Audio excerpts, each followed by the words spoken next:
Hello to all students. इसके पहले वाले वीडियो में हमने एस्टेरॉयडी क्लास के दो लार्वा देख लिए थे, जो कि इकाइनोडर्मेटा का लार्वा है, bipinnaria which is most important, और ब्रेकियोलेरिया लार्वा। ये सारे इकाइनोडर्मेटा के जो लार्वा हैं वो बहुत ज़्यादा इम्पॉर्टेंट है। क्लास 2 देखते हैं। ओफियोरॉयडी क्लास का लार्वा है ओफियोप्लूटियस लार्वा।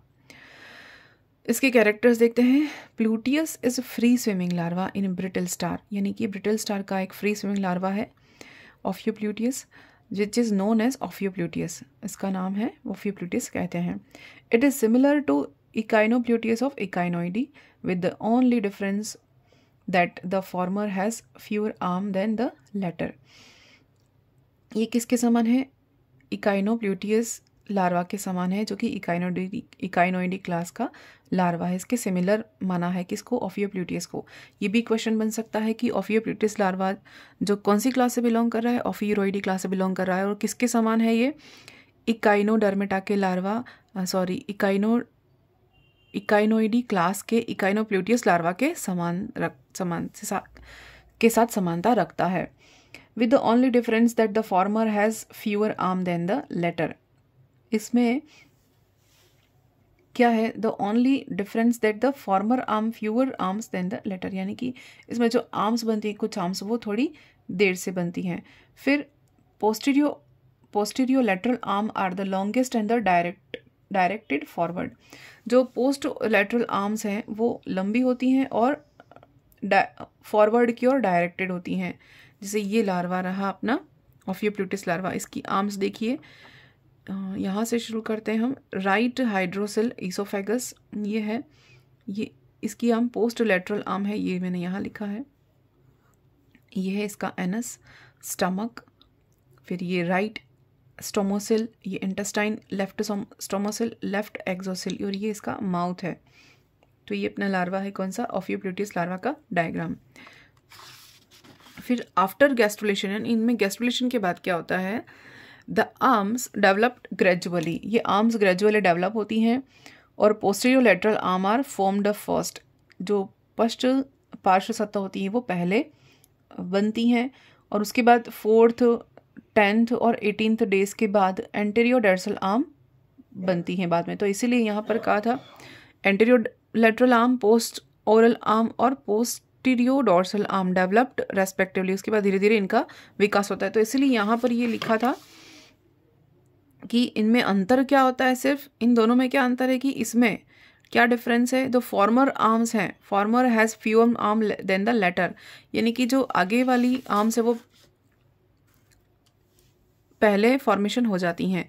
उसके बाद एंटीरियर लेटरल आर्म्स हैं वो 4th डे, 10th डे और 18th डे के बाद एंटीरियर लेटरल आर्म, फिर post oral arm, posterior dorsal arms, ये धीरे धीरे एक एक करके रेस्पेक्टिवली क्रमशः विकसित होती हैं या डेवलप होती हैं। उसके बाद internally the larva contains coelomic chamber and archenteron. उसके बाद आंतरिक रूप से इनमें क्या डेवलपमेंट होता है? सिलोमिक चैम्बर और आर्केंट्रॉन डेवलप होता है। इसमें देखो फिर से क्या लिखा है, रिपीट कर देती हूँ मैं। Posterior lateral arms formed first, यानी कि जो पार्श्व सतह की आर्म्स होती हैं, भुजाएं, वो पहले विकसित होती हैं, और एंटीरियर जो लेटरल आर्म्स होती हैं वो बाद में डेवलप होती हैं। 4th डे, 10th डे और 18th डे के बाद धीरे धीरे फिर इनका डेवलपमेंट होता है। तो यहाँ पर जो लाइन मेंशन की थी वो इसी टर्म के लिए की गई थी, आपको ध्यान में आ जाएगा। डिफरेंस क्या बताया था कि fewer arms than the latter, यानी कि इनमें जो फॉर्मर आर्म होती हैं वो बाद में डेवलप होती हैं। पहले पोस्टीरियर आर्म डेवलप हो जाती हैं, फिर एंटीरियर आर्म बाद में डेवलप होती हैं।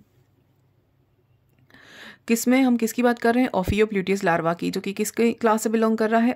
ओफियोरॉयडी क्लास से बिलोंग कर रहा है। फिर Ophiura viviparous form omit pluteus stage in Ophionotus hexates. Development takes place in the ovary and the arboreal Pluteus larva is devoid of arm and anus. क्या कह रहे हैं? ओफियूरा के अंदर, ओफियूरा कैसा है? विविपेरा है, और इनमें विविपेरस फॉर्म्स होते हैं। और ओमिट क्या होता है? प्लूटियस स्टेज। यहाँ पर जो ओफियोप्लूटियस स्टेज है वो ओमिट हो जाती है, यानी कि ये वाली स्टेज मिस हो जाती है, नहीं होती है। किसमें? ऑफियोरा में। उसके बाद इन ऑफियोनोटस हेक्साटिस में क्या होता है? Development take place in the ovary. इसमें जो डेवलपमेंट में ovary development takes place in ovary, यानी ओवरी में डेवलपमेंट होता है। And the aborted pluteus larva is divided into, जो अबॉर्टेड प्लूटीज यानी कि जो प्लूटीज स्टेज का जो अबॉर्शन हो गया, यानी कि ये वाली स्टेज नहीं है, गायब हो जाती है, वो लार्वा किस में डिवाइड हो जाता है? Divide of arms and anus. तो इसमें आर्म्स और जो एनस हैं वो, इन आर्म्स की जो हम कह रहे थे, ये रहा ऑफियोप्लूटियस, इसकी जो आर्म्स है वो डिवाइड हो जाती हैं, यानी कि हट जाती हैं। किसमें? ऑफिनोटस हेक्साटिस में। तो जैसे हमने बाइपेनेरिया में देखा था कि किसी भी एक स्टेज का विलोपन हो गया है, वैसे ही डायप्लूरा तो सबका ओरिजिन है ही। डायप्लूरा से फिर अगर ऑफियोप्लूटियस लार्वा में, ऑफियोप्लूटियस में कहीं कहीं प्लूटियस स्टेज की ओमिट हो रही है, ये नहीं हो रहा। वैसे यहाँ पर ये स्टेज अगर ओमिट हो जाती तो इसके जो आर्म्स है और एनस है वो भी गायब हो जाते हैं, लुप्त हो जाते हैं। तो ये हमने देखा ऑफियोरॉइडी क्लास का कौन सा लार्वा? ऑफियोप्लूटियस लार्वा। उसके बाद क्लास 3 देखते हैं, इकाइनोइडी क्लास। इकाइनोइडी क्लास का लार्वा है echinopluteus larva. Larva is formed after gastrulation. Gastrulation के बाद जो लार्वा फॉर्मेशन होता है, फिर गैस्ट्रुला बिकम कॉनिकल। गैस्ट्रुला कैसा हो जाता है? कॉनिकल शब्द का हो जाता है। फिर one side of each flattens to form the dorsal surface. एक सतह इसकी जो कैसी होती है? फ्लैटन हो जाती है ना, और ये क्या बनाती है? चपटी होकर ओरल सरफेस बनाती है। फिर stomodeal and the gut is differentiated into mouth. Stomodeal किसमें कन्वर्ट हो जाता है? माउथ। और गट किसमें डिफरेंशिएटेड हो जाता है? स्टोमोडियल और गट, ये दोनों किसमें डिफरेंशिएटेड यानी विभेदित हो जाते हैं आगे जाकर? माउथ में, ईसोफेगस में, स्टमक में, इंटेस्टाइन, ब्लास्टोपोर, है ना, इनमें डेवलप हो जाते हैं। फिर blastopore remains as larval anus. Blastopore किस में कन्वर्ट होता है? एनस में। यानी कि ये कैसे हैं? ड्यूटेरोस्टोमी। फिर हम बता देंगे कि प्रोटोस्टोमिया क्या होते हैं, ड्यूटेरोस्टोमिया क्या होते हैं। ये डिफरेंस सभी बच्चों को पता होना चाहिए। ये कैसे हैं? ड्यूटेरोस्टोम्स होते हैं। कौन? इकाइनोडर्मेटा, क्योंकि इनमें ब्लास्टोपोर से किसका फॉर्मेशन हो रहा है? एनस का फॉर्मेशन हो रहा है। फिर larva begins to form projections which develop into arms. इन लार्वा में भी क्या होता है? प्रोजेक्शंस निकलते हैं जो क्या बनाते हैं? इनकी आर्म्स फॉर्मेशन करते हैं। There are 6 arm. इसमें कितनी आर्म होती हैं? 6 आर्म होती हैं। कौन कौन सी? प्री ओरल, एंटेरियो लैटरल, फिर antero dorsal, post oral, posterior dorsal and the posterior lateral arms. ये सारी आर्म्स में डेवलप होती हैं। फिर posterior lateral arm are very short and direct outward. पश्च पार्श्व जो आर्म्स है यानी पोस्टीरियर लेटरल आर्म्स, वो कैसी होती हैं? बहुत शॉर्ट होती हैं, छोटी होती हैं। और क्या कहाँ पर? आउटर ग्रोथ यानी डायरेक्टेड आउटवर्ड्स, बाहर की ओर निकली रहती हैं। उसके बाद locomotion is by ciliated bands. इनमें जो सिलिएटेड बैंड्स होते हैं उनके द्वारा क्या होता है? लोकोमोशन होता है। और which is some case become thickened and known as एपियोलिटस। इनमें क्या होता है? कुछ केसेस में क्या होता है? ये मोटे हो जाती हैं, सिलेटेड बैंड्स जो है वो मोटे हो जाती हैं, और उनके इन्हें क्या कहते हैं? इपोल्यूटस कहते हैं। जैसे ये आप देख सकते हैं, ये जो सिलेटेड बैंड्स है वो कैसी हो जाएंगी? मोटी हो जाएंगी। इन्हें इपोल्यूटस कहते हैं। ये रहा अपना प्रीओरल आर्म, ये भी पेयर में है। फिर एंटेरो लेटरल आर्म है, फिर ये ईसोफेगस है, पोस्टीरियो डोर्सल आर्म है ये, और फिर ये है आपका एंटीरियर एपोलिटस, ये रहा इपोलिटस। फिर ये एनस है, ये पोस्टीरियर इपोलिटस है, ये पोस्टीरियर लेटरल प्रोसेस है, इकाइनस रूडिमेंट्स ये। तो ये लार्वा अपना कौन सा है? इकाइनोप्लूटियस लार्वा, जो कि क्लास कौन से है? इकाइनोइडी क्लास से बिलोंग करता है। ये भी इंपॉर्टेंट है, क्वेश्चन आता है एग्जाम में।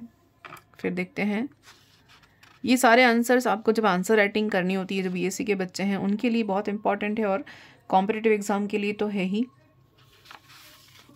अब देखते हैं इसका इंटरनल डेवलपमेंट। इंटरनल डेवलपमेंट कैसे होता है देखते हैं। Archenteron gives off enterocoel which contribute to axocoel, hydrocoel and stomocoel. इनका जो आर्केंट्रॉन है वो क्या बनाता है, आगे जाकर हाइड्रो एंट्रोसिल बनाता है विच कॉन्ट्रीब्यूट टू एक्सोसिल, यानी कि ये जो योगदान किसमें देता है एक्सोसिल बनाने में, हाइड्रोसिल और स्टोमोसिल, ये सभी आर्केंट्रॉन बनाने में मदद करते हैं। फिर a vestibule is formed by the enlargement of an ectodermal invagination of on the left side। A vestibule यानी कि जो माउथ है वो उससे क्या बनता है, इस फॉर्म्ड बाय द, किससे बनता है, enlargement of ectodermal invagination. Ectodermal invagination के एनलार्जमेंट से क्या बनता है, वेस्टिब्यूल का फॉर्मेशन होता है बाईं सतह पर। फिर hydrocoel and vestibule form the oral side of the adult, यानी एडल्ट में क्या होता है, हाइड्रोसिल और वेस्टिब्यूल का फॉर्मेशन होता है ओरल साइड पर। और 5 रेडियल आर्म्स, यानी इनमें कितनी आर्म बनती है, 5 अरीय आर्म्स बनती हैं। 5 प्राइमरी पोडिया बनते हैं, are given off by the hydrocoel. फिर lantern is formed from left stomocoel, इनमें जो लैंटर्न जो फॉर्मेशन होता है वो कैसे बनता है, लेफ्ट स्टोमोसिल से बनता है। Echinopluteus is microscopic, free swimming in water and it develop within 7 to 30 days। Echinopluteus जो है वो माइक्रोस्कोपिक होता है, फ्री स्विमिंग लार्वा होता है और कितने दिनों में डेवलप हो जाता है, 7 से 30 दिनों के अंदर ये डेवलप हो जाता है।